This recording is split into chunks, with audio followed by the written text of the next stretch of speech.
अगर कोई हिंदू है हाँ। और वो आतंकवादी है, वो मारता है मासूम लोगों को, उसके बारे में भी यही कहेंगे आप? हिंदू पहले आतंकवादी नहीं हो सकता। ये क्या बात हुई? इस देश के अंदर एक भी दंगा हिंदुओं की ओर से नहीं हुआ है। सवाल है कि हम देख रहे हैं मुसलमान ही आतंकवादी है। ये झगड़ा फसाद, मुसलमान फंडामेंटलिस्ट है, मुसलमान टेररिस्ट है, आतंकवादी है। जब हम कुरान पढ़ते हैं तो हमें इसका इज़हार होता है, लेकिन ये है क्यों गलतफहमी, जिस तरीके से मीडिया गलतफहमियां फैलाती है, हम उसको इग्नोरेंस में, अनजानी में मान लेते हैं। टेररिस्ट के मानी क्या है? मैं कहता हूं हर मुसलमान टेररिस्ट होना चाहिए, आतंकवादी होना चाहिए। आतंकवादी की मानी क्या है तो समझ लो। टेररिस्ट उसे कहते हैं जो इंसान दूसरे इंसान के दिल में टेरर पैदा करता है। अगर कोई चोर पुलिस को देख रहा है तो उसके दिल में टेरर आता है, खौफ आता है। उस चोर के लिए पुलिस टेररिस्ट है। इस तरीके से हर मुसलमान, कोई भी एंटी सोशल एलिमेंट मुसलमानों को देखता है, उसके दिल में खौफ आना ही चाहिए। अगर कोई चोर मुसलमान को देखता है, कोई बलात्कार करने वाला मुसलमान को देखता है, कोई भी एंटी सोशल एलिमेंट मुसलमान को देखता है, उसके दिल में खौफ होना ही चाहिए। कुरान मजीद में अल्लाह ताला फरमाते हैं सूरह अनफाल में, सूरह नंबर 8 आयत नंबर 60 में, खौफ पैदा करो उन लोगों के दिल में जो लोग एंटी सोशल है, जो हक को इनकार करते हैं, उनके दिल में खौफ डालो। लेकिन सवाल यह है कि कई बार एक शख्स एक काम करता है, उसे 2 लक़ब दिए जाते हैं। मिसाल के तौर पे हिंदुस्तान 60-70 साल के पहले अंग्रेज हम पर हुकूमत करते थे, कई साल किया। बहुत से हमारे इस देश के हिंदुस्तानी थे जो इस देश के आजादी के लिए झगड़ा कर रहे थे। इनको अंग्रेज कहते थे आतंकवादी, टेररिस्ट। हम आम हिंदुस्तानी कहते थे देशभक्त, फ्रीडम फाइटर, पेट्रियट। वही आदमी, वही काम, 2 लक़ब, 2 टाइटल। अगर आप अंग्रेज की बात मानते हैं, अंग्रेज कहते हैं हमें इस देश पे हुकूमत करने का हक है। अगर उनको हक है तो ये लोग को हम टेररिस्ट बिल्कुल सही कहेंगे। लेकिन आम हिंदुस्तानी कहता है ये अंग्रेज तो तिजारत करने आए थे, इनको हम पे हुकूमत करने का क्या हक है? तो हम कहेंगे ये लोग हैं देशभक्त, फ्रीडम फाइटर्स, पेट्रियट्स। सेम आदमी, सेम काम, 2 लक़ब। वही आदमी, वही काम, 2 लक़ब। अगर आप अंग्रेज की बात को मानते हैं कि अंग्रेज को हक है इस देश पे हुकूमत करने का, हम मानेंगे कि वो आतंकवादी है, चाहे वो भगत सिंह हो या। लेकिन आम हिंदुस्तानी कहेंगे नहीं, ये तो देशभक्त है। तो आप किसके नजरिए से देखते हैं चीज को, फिर आप फैसला करेंगे वो आतंकवादी है कि देशभक्त। आपके हिसाब से भगत सिंह देशभक्त था क्या आतंकवादी था? सतीश भाई, देशभक्त आतंकवादी नहीं था ना? था के भगत सिंह देशभक्त था क्या आतंकवादी था? देशभक्त। हाँ, मैं भी समझता हूँ देशभक्त था। हम अंग्रेज की बात को नहीं मानते।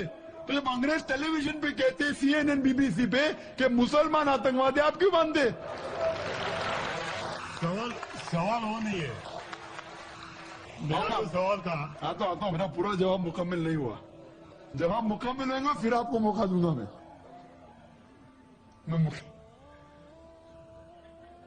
Nelson Mandela, old south African government जो थी, सफेद हुकूमत, वो नेल्सन मंडेला को टेररिस्ट नंबर 1 कहती थी। उसे अरेस्ट करके रॉबिन आइलैंड में 25 साल के लिए कैद कर दी। Terrorist number 1। जब नई हुकूमत आती है उसे छोड़ देती है, उसे प्रेसिडेंट बनाती है, टेररिस्ट बन जाता है प्रेसिडेंट। चंद साल बाद उसे नोबेल प्राइज फॉर पीस मिलता है। वही आदमी, वही काम। ऐसा नहीं कि पहले वो गलत काम किया, फिर अच्छा काम किया, फिर उसको अवार्ड मिला। वही काम के लिए जो पहली गवर्नमेंट ने कही थी, सफेद गवर्नमेंट ने, कि वो टेररिस्ट है, आतंकवादी है, नोबेल प्राइज कमेटी ने उसे नोबेल प्राइज दिया फॉर पीस, अमन के लिए। हैरत की बात है, जो आदमी आतंकवादी है उसको मिलता है नोबेल प्राइज फॉर पीस। जो आदमी का पावर है, जो आदमी वो कहता है लोग उसकी बात को मान लेते हैं इग्नोरेंस के अंदर, अनजानी में। लेकिन कुरान कहता है सूरह इसरा में सूरह नंबर 17 आयत नंबर 81 में, वकुल जाल हक मजाकल बातिल इन्नल बातिल काना ज़ौका। जब हक बातिल से टकराती है, बातिल का सर्वनाश हो जाता है। ब्रिटिशर्स अमेरिकन के ऊपर हुकूमत करते थे। अमेरिकन रेवोल्यूशन हुआ 18 सदी में। ब्रिटिशर्स कहते थे, मैं लंदन गया था 2 महीने पहले, वापस से जाऊंगा 2 हफ्ते बाद। वो बॉम्ब ब्लास्ट हुआ था ना, बॉम्ब ब्लास्ट हुआ था पता है 7 जुलाई को। तो लोग आए थे, खराब है। मैं भी बोला ठीक है खराब है। तो वहां टोनी ब्लेयर आने वाले थे, वक्त नहीं मिला तो अपने चीफ ऑफ पुलिस को भेजे। बाद में मेयर आए थे।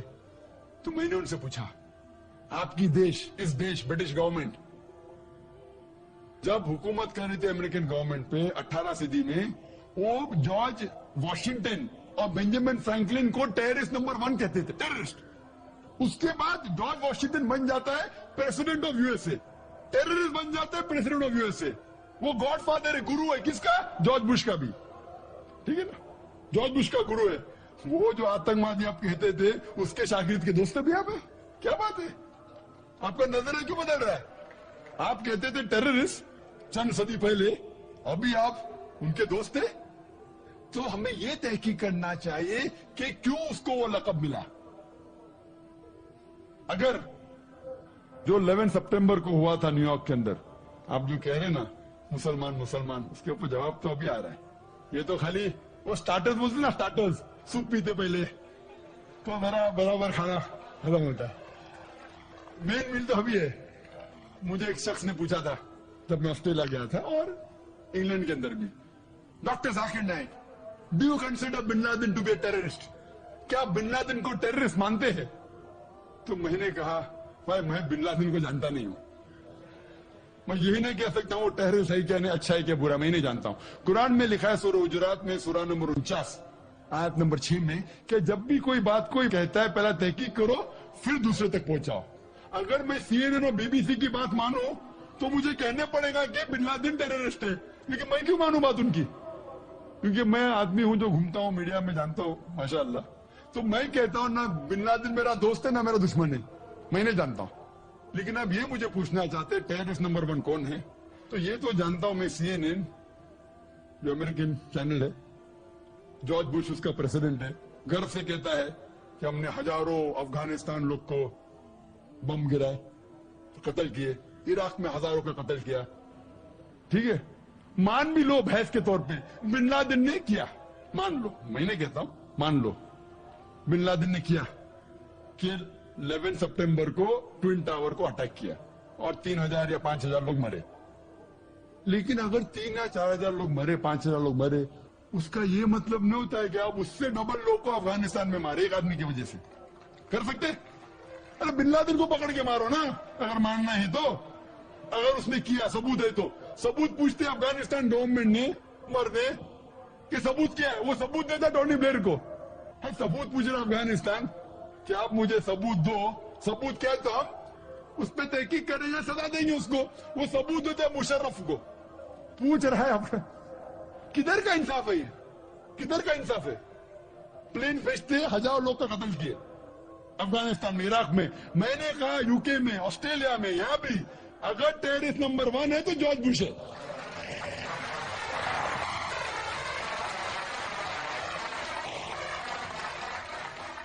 ट्विन टावर को किसने गिराया? CIA, FBI का क्या बजट है? इन लोग गर्व से कहते हैं अगर परिंदा भी पेंटागन के ऊपर उड़ेगा तो हम पहचान सकते। एक हवाई जहाज 1.5 घंटे बाद आके उसमें ठोक देता है, उनको पता ही नहीं चलता है। बहुत से अमेरिकन लोग, मुस्लिम लोग छोड़ो, क्या कहते, अमेरिकन लोग, क्रिश्चियन लोग कहते हैं क्या ये इनसाइड जॉब था, अंदर की बात थी, ये अंदर की बात। जिस तरीके से ट्विन टावर गिरा वो प्लेन के जरिए गिर नहीं सकता है। कितने लोग कहते हैं कि ये जॉर्ज बुश ने किया अपने वोट बैंक के लिए। कल मैं कह रहा था ना पॉलिटिशियंस के बारे में, कल की तकरीर सुनी ना आपने, हकीकत लगी क्या ने? क्या होगा? 5000 लोग को मारो, वोट तो मुझे मिलेगा। $1 ट्रिलियन नुकसान, क्या फर्क पड़ता है? अगर नहीं गिराऊंगा ट्विन टावर को तो मैं थोड़ी इलेक्शन में आऊंगा। क्या करो? 1000 लोग का कत्ल करो, नुकसान करो करोड़ रुपए का, मैं तो आ गया वापिस सीट पे। ये मैं नहीं कह रहा हूं, ये मैं नहीं कह रहा हूं, ये अमेरिकन लोग कह रहे। तो गलत है, मैं नहीं कह रहा हूं कि जॉर्ज बुश ने गिराया। मैं जानता ना, मैंने तरक्की थोड़ी की। मैं कह रहा हूं कि बाकी लोग क्या कह रहे।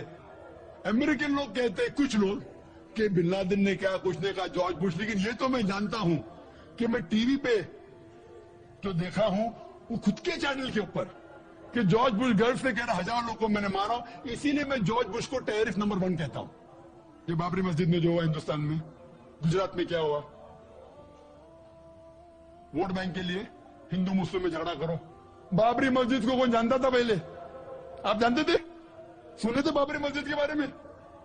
ये दंगे फसाद के पहले 1985 के पहले सुने थे? नहीं सुना था। मैं भी नहीं सुना था। ये वोट बैंक के लिए झगड़ा फसाद, 1000 लोग मारे गए। गुजरात में जो हुआ क्या सही हुआ? अगर पुलिस चाहती तो, हमारे हिंदुस्तान पुलिस में माशाल्लाह इतना पावर है कि अगर चाहती तो दंगा फसाद हो ही नहीं सकता। बम्बई में जो हुआ 1992 में, इफ द पुलिस वांटेड, किसकी जरूरत के बाद रास्ते पे आए? लेकिन वो पॉलिटिशियन की इजाजत है, यहां मत जाओ, वहां मत जाओ, यहां हंगामा करो, यहां कर्फ्यू लगाओ, वहां मत कर्फ्यू लगाओ, यहां मुझे वोट मिलेगा, वहां नहीं मिलेगा। आप समझे ना? तो ज्यादातर चाहे इंग्लैंड में हो या अमेरिका में हो कि हिंदुस्तान में हो, कोई भी पॉलिटिशियन हो, तो पॉलिटिशियन की हरकतों की वजह से, जैसा मैं कल कहा, तो लेबल लग गया अभी मुस्लिम लोग पे टेररिस्ट। अगर आप जानते गुजरात में कितने लोग के मां का अपने आंख के सामने बलात्कार हुआ, बलात्कार करने वाला पड़ोसी है, उसके ऊपर कोई एक्शन नहीं लिया जा रहा है, तो वो कानून अपने हाथ में लेता है, गलत करता है। हम भी लेते हैं, क्या करें? सब समझ रहे? तो हमें ये जानना चाहिए इस आतंकवाद की जड़ क्या है। तो हमें जड़ पे जाना चाहिए और जड़ को खत्म करना चाहिए। अगर हम एक हो जाएंगे, अपनी किताब एक खुदा में माने, सिर्फ खुदा से डरे, जो खुदा की बात मानता है उसको वोट दे, ना कि दंगे फसाद करे। अब समझ रहे? तो इंशाअल्लाह मन होगा। और आप देखेंगे इसके बावजूद, इतना होने के बावजूद, अमेरिका में एक न्यूज है कि 9 महीने बाद 11 सितंबर के बाद 34,000 अमेरिकन ने इस्लाम कबूल किया। क्यों? जितना मीडिया इस्लाम के खिलाफ बात कर रही है, उतना ही इस्लाम फैल रहा है। मैं जब तकरीर करने जाता था 11 सितंबर के पहले अमेरिका में, मजमा होता था माशाअल्लाह हजारों लोग का, ये अमेरिकन बहुत कम आते थे। अभी जाता हूं तो बड़ी तादाद है। ये जानना चाहते क्या इस्लाम है? आप क्या जाए, शायद 11 सितंबर के पहले नहीं आते थे, बराबर के थे। आप जानना चाहते क्या मजहब है ये आतंकवादी मजहब? मैं भी तो देखूं, आके मुतासर हो गए क्या नहीं? अल्हम्दुलिल्लाह। डंके की जोड़ पे कहता हूं, मैं क्यों डरूं किससे? क्योंकि अल्लाह ताला फरमाते हैं सूरह इमरान में, सूरह नंबर 3 आयत नंबर 54 में, मकरुम मकरल्लाह वल्लाहु खैरुल माकिरीन। उनने प्लान किया, प्लानिंग की, अल्लाह ने भी प्लानिंग की। सबसे बेहतरीन प्लानर अल्लाह है। ये वेस्टर्नर्स प्लानिंग कर रहे हैं कि इस्लाम को दबाने को, इस्लाम और बढ़ रहा है और फैल रहा है। जितने दबाने की कोशिश कर रहे हैं, फैल रहा है। मीडिया कहती है कि इस्लाम में खवातीन की हुकूक नहीं है। 2/3 ऑफ द पीपल एक्सेप्टिंग इस्लाम, 66% के ऊपर जो लोग इस्लाम कबूल कर रहे हैं अमेरिका और यूरोप में, वो वुमेन है, औरतें। अगर औरतें को हुकूक हक नहीं मिलते इस्लाम में, तो ये अमेरिकन औरतें इस्लाम क्यों कबूल कर रहे, यूरोपियन औरतें क्यों कबूल कर रहे? क्योंकि इनको इस्लाम में जितने खराबी दुनिया में है उसका हल मिल रहा है। युआन रेडली थी एक ब्रिटिश रिपोर्टर जो अफगानिस्तान में गई थी रिपोर्ट करने के लिए तालिबान के वक्त। जिस तरीके से सलूक किया तालिबान ने उनके साथ, मैं तालिबान का दोस्त नहीं हूं, तो आप बोलेंगे तालिबान का एजेंट आ गया। मैं ना बिन लादेन को जानता हूं, ना कोई तालिबान को जानता हूं। हक की बात कहता हूं, डरता नहीं हूं। अगर ब्रिटिशर्स ने कहा कि भगत सिंह टेररिस्ट है, मैं उनके खिलाफ हूं, डरता नहीं हूं। तो युआन रेडली ने इस्लाम कबूल किया, बाद में गई थी खिलाफ लिखने के लिए, मुतासिर हो गए, मुस्लिम बन गए। तो इसीलिए हमें हक की तहकीक करना चाहिए।